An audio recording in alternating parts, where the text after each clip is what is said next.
Assalamualaikum warahmatullahi wabarakatuh. My name is Virgy, Audia, Nuruliza, and I'm here wanted to give presentation about the topic that I choose before for my midterm exams, and the topic that I choose is Heatsink.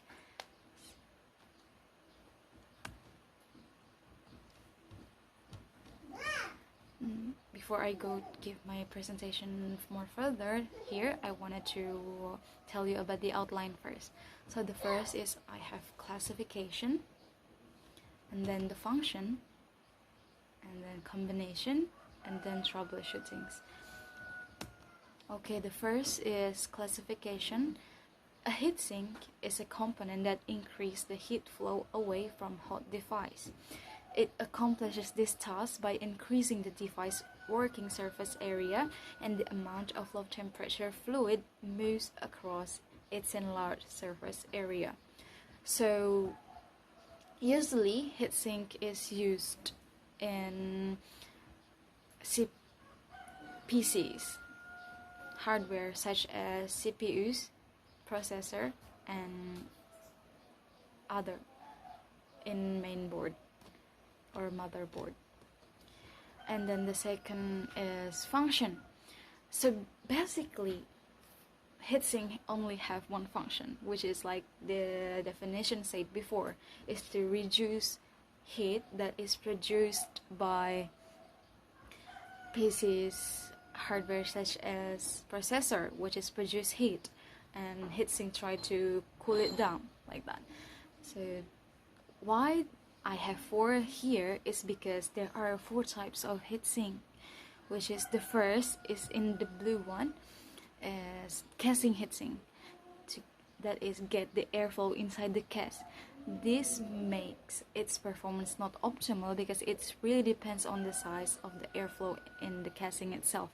So it's not very optimal because if the heat that is produced by the inside the casing is high, the casing is increasing.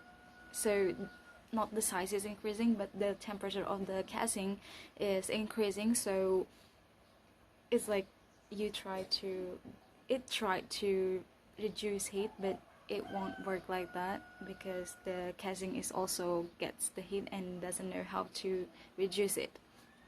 So it's not optimal. And then below the casing heatsink there is a fan heatsink that is well known all over the world. While heatsink is equipped with a fan, the fan that can reach the VGA so that it functions to cool at once.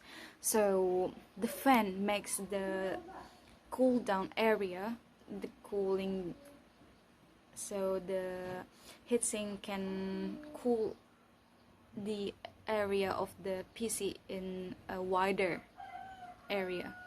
And then besides the casing heatsink, it is a water block heatsink, which is used water radiator. The cooling technique used is to water block attached to the processor hook on the motherboard and radiator. So a lot of people use this kind of heatsink because it is work very well. It can reduce heat very well, and also it less noisy.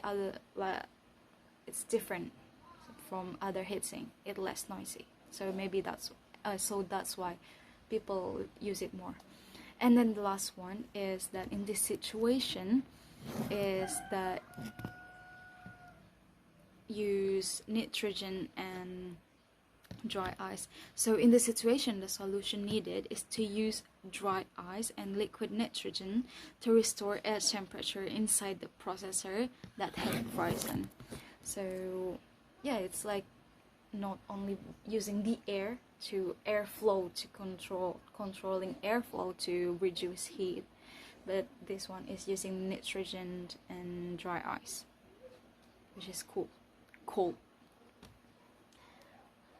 And then here is comparison that I used here is I use brand called Epcon Core. It is from a producer, a heatsink producer in Korea, and I choose two types of Epcon core heatsink. The first one is CT408B and the second one is T404B. So the first I want to compare is about the price, and the price is the CT408B is 580,000 rupiahs, and meanwhile T404B is 640,000 rupiahs. So the T404B is kind of slightly more pricey, more expensive than the CT408B. And then the second I want to compare is the fan.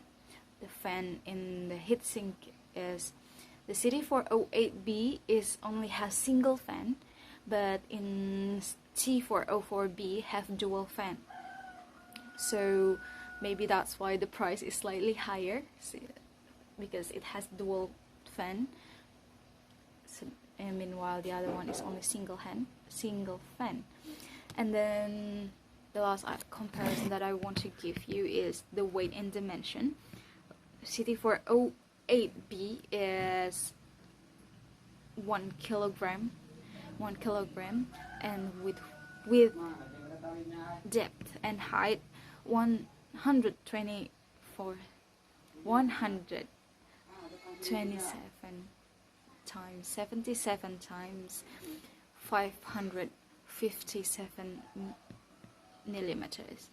And meanwhile the T404B is 1.2 kilogram, which is slightly heavier, which makes sense because again it's double fan, it's dual fan, it has two fans, so maybe that's why it's heavier.